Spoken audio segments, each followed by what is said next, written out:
Hello students, we have seen different physical properties in previous lecture. काही properties आपण मागच्या लेक्चरला पाहिलेल्या आहेत.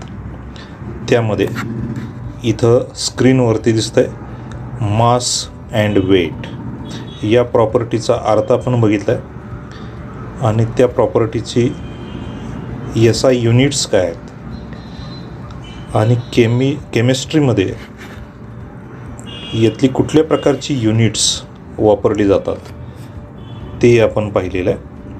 त्यानंतर नेक्स्ट फिजिकल प्रॉपर्टी आपण बघितली होती लेंथ. नंतर नेक्स्ट प्रॉपर्टी आठवत असेल तुम्हाला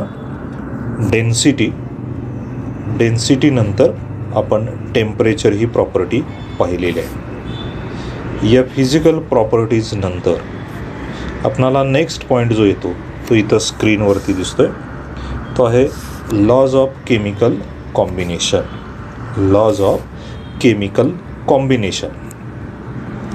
आता आपणाला यामध्ये असं दिसतंय की एलिमेंट्स कंबाईन होतात आणि त्यांच्यापासून कंपाऊंड्स तयार होतात.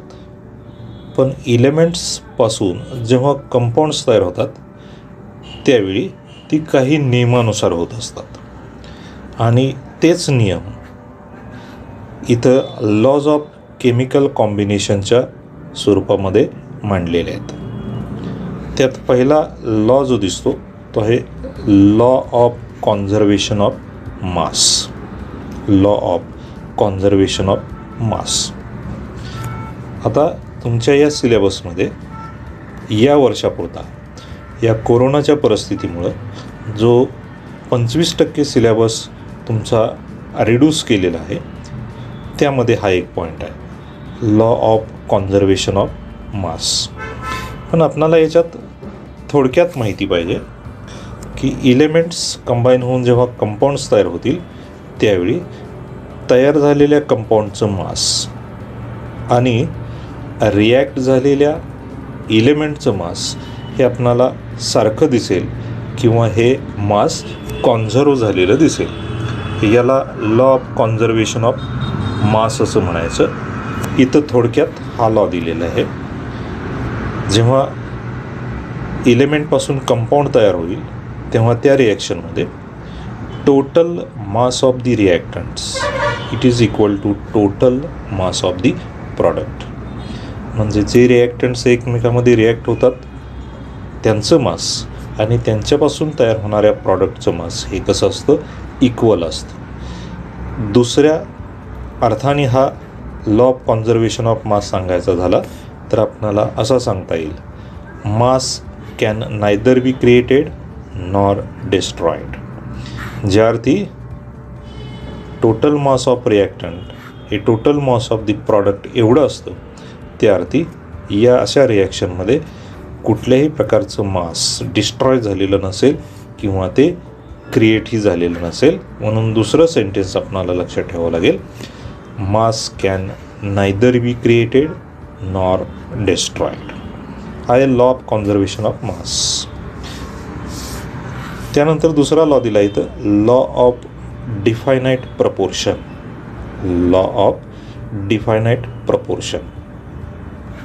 आता या लॉचं स्टेटमेंट इथं दिलं आहे ते मी सांगतो आणि मग एका उदाहरणाने एक्सप्लेन करतो. A given compound always contains exactly the same proportion of elements by weight. एखाद्या दिलेल्या कंपाऊंडमध्ये त्याच्यात असणाऱ्या एलिमेंटचं प्रपोर्शन बाय वेट सेम असतं. आता बघा उदाहरण सांगतो म्हणजे लक्षात येईल. इथं जे उदाहरण दिलं आहे ते आहे एक कंपाऊंड क्युप्रिक कार्बोनेट. आता ही क्युप्रिक कार्बोनेट आपणाला दोन पद्धतीनं मिळवता येतं. एक नॅचरल सॅम्पल असतो त्याचा आणि ते आपणाला तयारही करता येतं, त्याला सिंथेटिक सॅम्पल असं म्हणायचं.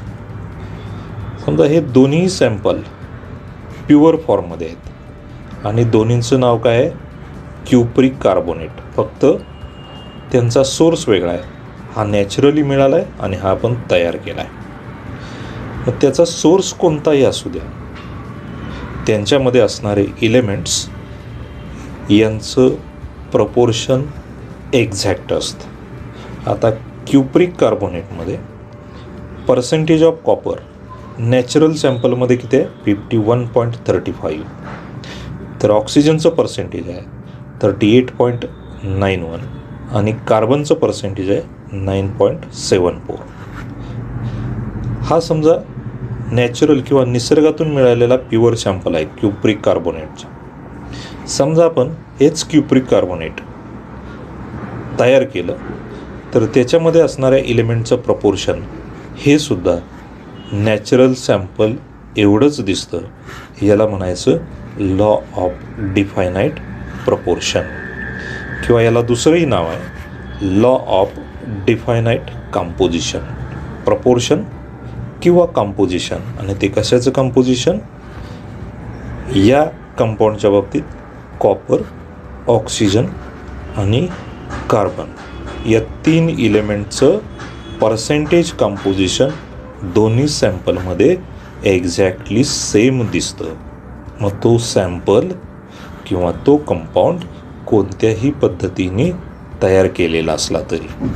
So this is law of definite proportion. त्यानंतर इथं तिसरा लॉ ऑफ मल्टिपल प्रपोर्शन. तर हे तिन्ही लॉज आहेत ते तुमच्या सिलेबसमधून रिड्यूस केलेले आहेत, फक्त थोडक्यात अर्थ मी सांगतोय. तर लॉ ऑफ मल्टिपल प्रपोर्शन त्याचं स्टेटमेंट असं दिलं आहे, when 2 elements A and B form more than 1 compounds. 2 element आहेत ए आणि बी, आणि ही 2 इलेमेंट जर एकापेक्षा जास्त कंपाऊंड्स तयार करत असतील, the mass of element B that combines with a given mass of A. समजा ए या इलेमेंटचं मास फिक्स असेल आणि त्याच्याबरोबर कंबाईन होणारा दुसरा इलेमेंट आहे बी. या बी इलेमेंटचं मास, त्याचा रेशो जो आहे तो रेशो नेहमी होल नंबर रेशो असतो. समजा एचं मास माहीत असेल तर त्याच्याबरोबर कंबाईन होणाऱ्या बीचं मास हे होल नंबर रेशोमध्येच असतं. याला लॉ ऑफ मल्टिपल प्रपोर्शन असं म्हणायचं. उदाहरणावरून आपल्या लक्षात येईल हा लॉ ऑफ मल्टिपल प्रपोर्शन काय आहे. आता इथं याच्यामध्ये एक उदाहरण दिलेलं आहे बघा. Hydrogen combines with oxygen and form water. इथं 2 इलेमेंट आहेत हायड्रोजन आणि ऑक्सिजन, त्यांच्यापासून वॉटर तयार होतं आहे, ज्याच्यामध्ये 2 gram hydrogen combines with 16 gram oxygen forming 18 gram water. आणि दुसरं एक उदाहरण दिलं आहे, hydrogen combines with oxygen forming hydrogen peroxide. म्हणजे हायड्रोजन आणि ऑक्सिजन यांच्यापासून 2 वेगवेगळे कंपाऊंड्स तयार झालेले आहेत. एक आहे वॉटर, दुसरा आहे हायड्रोजन पेरॉक्साईड. या एक्झाम्पलचं तुम्ही ऑब्झर्वेशन केलं तर तुमच्या लक्षात येईल की ही 2 कंपाऊंड्स तयार होत असताना हायड्रोजनचं मास हे सेम दिसते दोन्ही कंपाऊंड तयार होत असताना 2 ग्रॅम 2 ग्रॅम. समजा हे ए कंपाऊंड आहे हायड्रोजन, त्याच्याबरोबर बी कंपाऊंड जे आहे ते ऑक्सिजन कंबाईन होते. मग अशी म्हटल्याप्रमाणे एचं मास फिक्स आहे, बी जेव्हा या हायड्रोजन बरोबर कंबाईन होईल तेव्हा त्या ऑक्सिजनचं मास 2 कंपाऊंड तयार होताना आपणाला वेगवेगळे दिसते. वॉटर तयार होताना 16 ग्रॅम ऑक्सिजन कंबाईन होते, तर हायड्रोजन पेरॉक्साईड तयार होताना 32 ग्रॅम ऑक्सिजन कंबाईन होते. याचं फिक्स्ड मास असताना हायड्रोजनचं त्याच्याबरोबर रिॲक्ट होणारा कंबाईन होणारा ऑक्सिजन याचं मास जरी भिन्न असलं तरी हे याचा रेशो सिम्पल असतो. ऑक्सिजनच्या मासचा रेशो कसा असतो, सिम्पल असतो. आता इथं जर बघितलं तुम्ही 16 gram and 32 gram which combines with a fixed mass of hydrogen 2 gram hydrogen are in the ratio of small hall numbers. 16:32 हे सिम्प्लिफाय केलं तर आपणाला सिम्पल होल नंबर रेशो काय मिळेल, 1:2. म्हणजे ऑक्सिजनचं मास 1:2 या रेशोमध्ये या फिक्स्ड मासबरोबर कंबाईन होतं आहे. दुसरं उदाहरण जर तुम्ही बघितलं तर इथं आपणाला असं दिसतंय, नायट्रोजन 14 ग्रॅम 16 ग्रॅम ऑक्सिजन बरोबर कंबाईन होतोय आणि नायट्रिक ऑक्साईड तयार होते. तीच इलेमेंट्स, त्यात नायट्रोजनचं मास फिक्स आहे 14 ग्रॅम, पण इथं ऑक्सिजनचं मास जर 32 ग्रॅम याच्याबरोबर कंबाईन झालं तर वेगळंच कंपाऊंड तयार होते, नायट्रोजन डायऑक्साईड.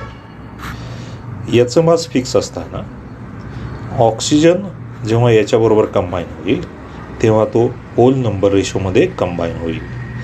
म्हणजे इथं सुद्धा आपणाला ऑक्सिजनचा दोन्ही कंपाऊंडमधला रेशो किती दिसतो, 16:32 म्हणजे 1:2. याला म्हणायचं law of multiple proportion, law of multiple proportion. त्यानंतरचा लॉ ज्याचं नाव आहे Gay Lussac law of gaseous volume, Gay Lussac's law of gaseous volume. हा मात्र तुम्हाला करावा लागेल, हा तुमच्या सिलेबसमधून रिड्यूस केलेला नाही. आता याचं स्टेटमेंट बघा काय आहे. याचं स्टेटमेंट असं आहे, when gases combine or are produced in a chemical reaction, they do so in a simple ratio by volume, provided all gases are at same temperature and pressure. मुळात ह्या लॉचं नाव गे-लुझॅक लॉ ऑफ गॅसेस व्हॉल्यूम आहे.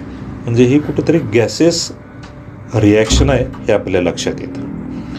आणि या रिॲक्शनच्या बाबतीत जेव्हा gases एकमेकाबरोबर combine होतील एखाद्या chemical रिॲक्शनमध्ये आणि प्रॉडक्ट तयार करतील, त्यावेळी मात्र या रिॲक्शनच्या वेळी सेम टेम्परेचर आणि प्रेशर असलं पाहिजे. म्हणजे सगळ्या गॅसेसचं टेम्परेचर आणि प्रेशर सेम असलं पाहिजे. जेव्हा ती कंबाईन होतील तेव्हा त्यांच्या व्हॉल्यूमचा रेशो कसा असतो, सिम्पल रेशो असतो. त्या गॅसेसच्या व्हॉल्यूमचा रेशो कसा असतो, सिम्पल रेशो असतो. याला म्हणायचं गे-लुझॅक लॉ ऑफ गॅसेस व्हॉल्यूम. मला माहीत आहे गॅसेसच्या बाबतीत किंवा लिक्विडच्या बाबतीत व्हॉल्यूम याचा आपण विचार करत असतो आणि ते व्हॉल्यूम आपण ml किंवा लिटरमध्ये सांगत असतो.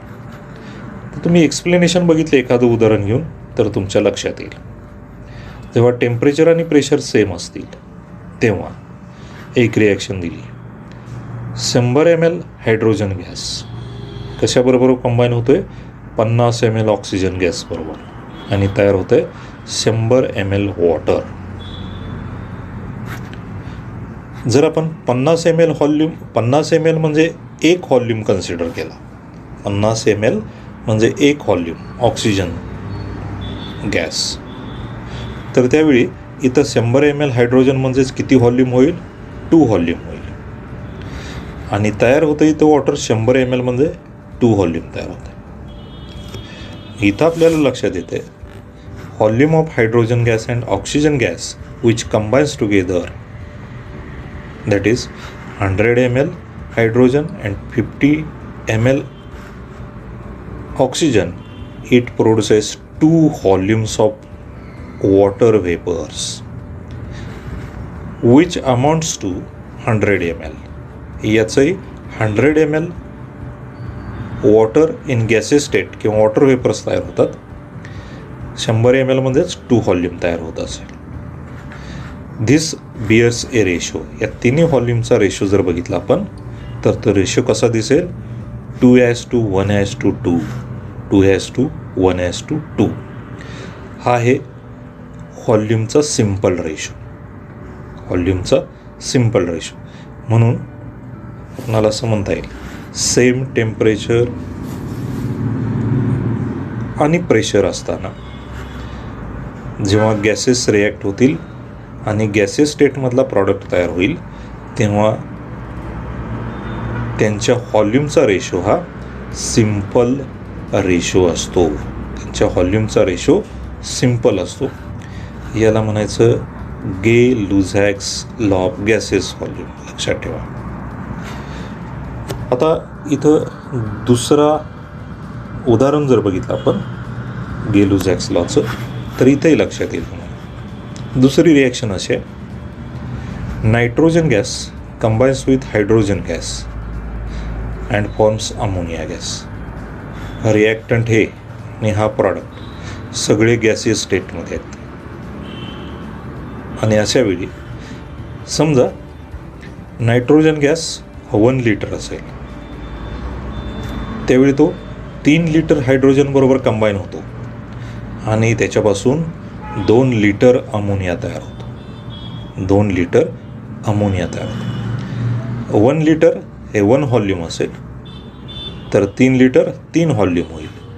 2 लिटर अमोनिया 2 व्हॉल्यूम होईल.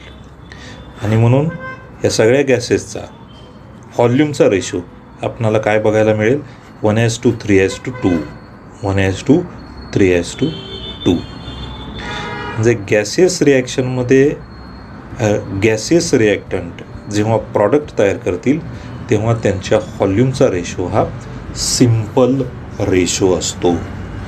हा आहे गे-लुझॅक्स law of कंबायनिंग volumes.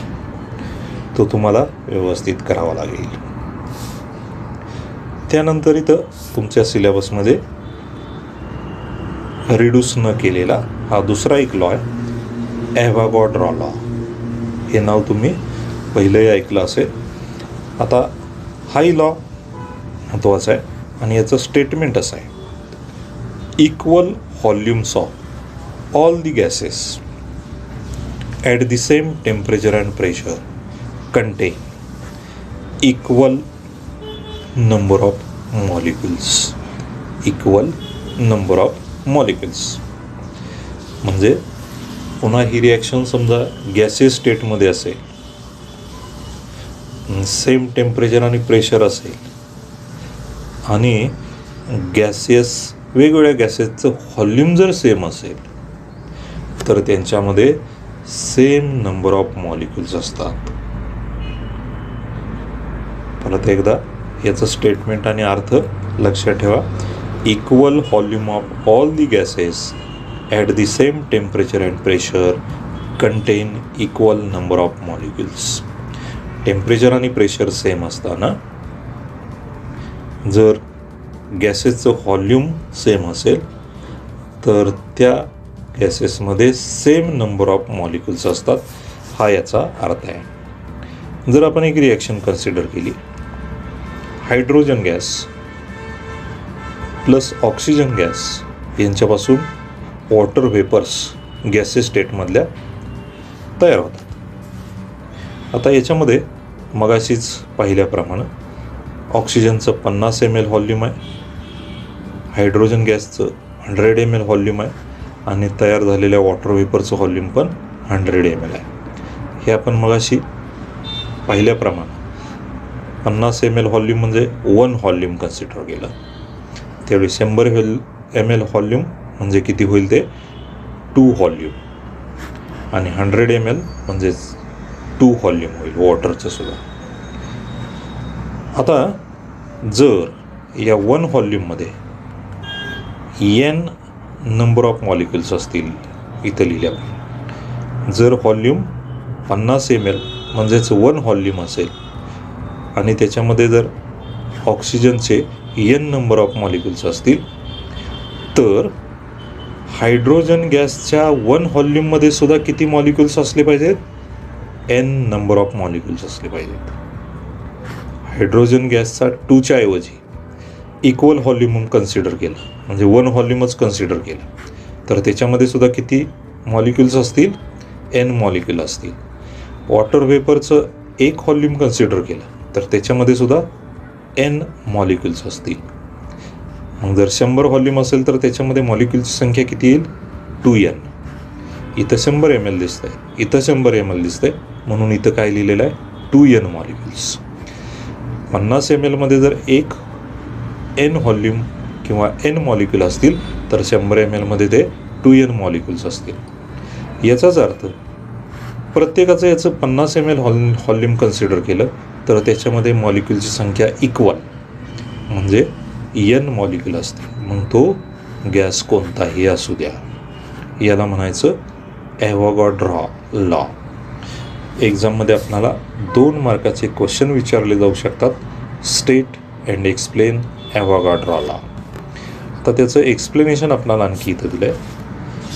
2 volume of hydrogen combines with 1 volume of oxygen to give 2 volumes of water vapours without living any unreacted oxygen. म्हणजे ऑक्सिजन आणि हायड्रोजन पूर्णपणे रिॲक्ट झालेत. मी जो सांगितला अर्थ तोच इथं दिलेला दिसतो. याला ॲव्होगाड्रो लॉ म्हणायचं. आता तुम्हाला 2 लॉ करावे लागतील. लॉ ऑफ मल्टिपल प्रपोर्शन आणि अगोदर पाहिलेला गे-लुझॅक्स लॉ आणि हा ॲव्होगाड्रो लॉ. नेक्स्ट पॉईंट आपणाला बघण्या अगोदर ॲव्होगाड्रो लॉचं इथं एक्सप्लेनेशन आणखी फिगरच्या सहाय्याने दिलेलं दिसतं. आत्ताच्याच रिॲक्शनचं ते एक्सप्लेनेशन असं आहे.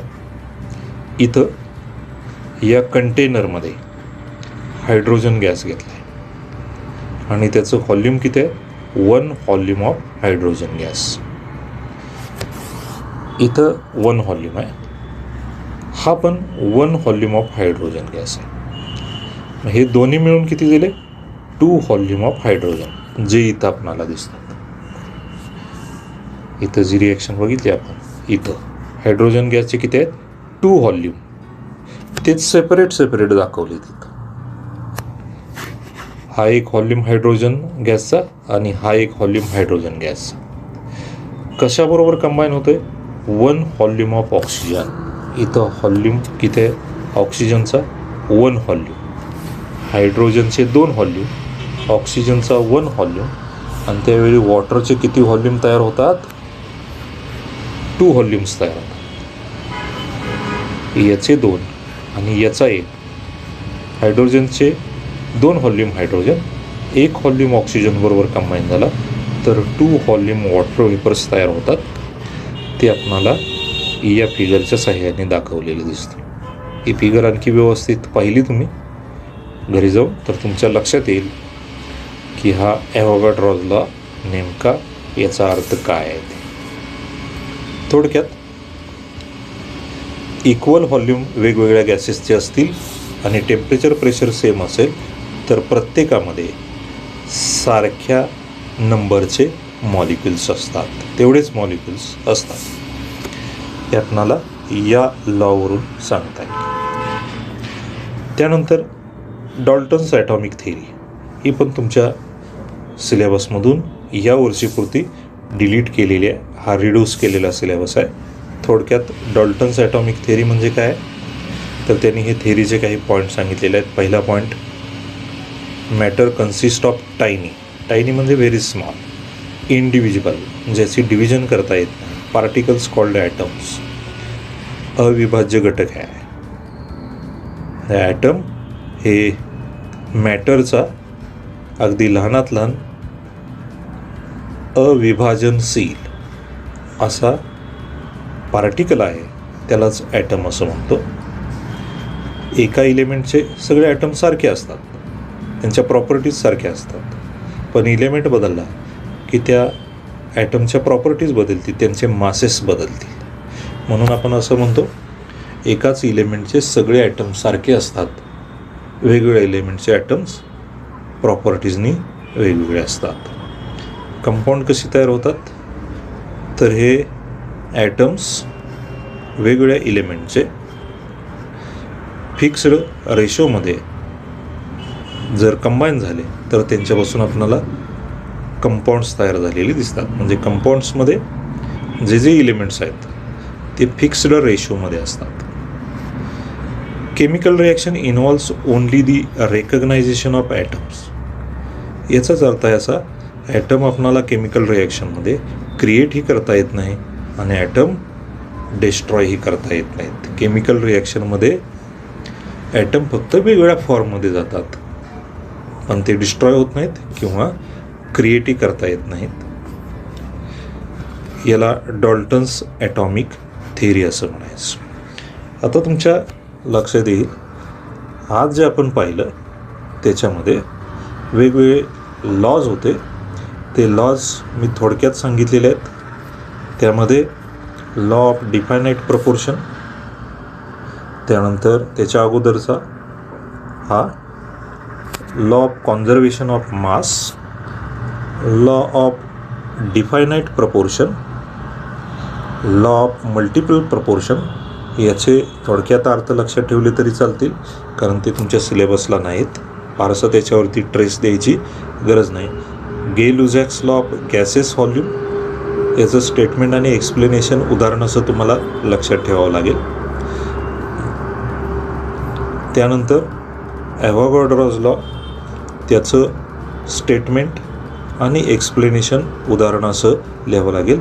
हा 2 मार्काचा प्रश्न विचारला जाऊ शकतो, जो फिगरच्या सहाय्याने इथं एक्सप्लेन केलेला आहे. डॉल्टन्स ॲटॉमिक थिअरी रिड्यूस केलेला आहे, पण पॉईंट तुम्ही वाचायला काहीही हरकत नाही. यानंतर जो नेक्स्ट पॉईंट याच्यामध्ये येतो तो आहे atomic mass and molecular mass.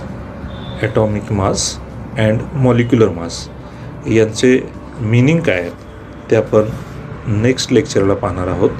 आज आपण इथंच थांबतोय. थँक्यू.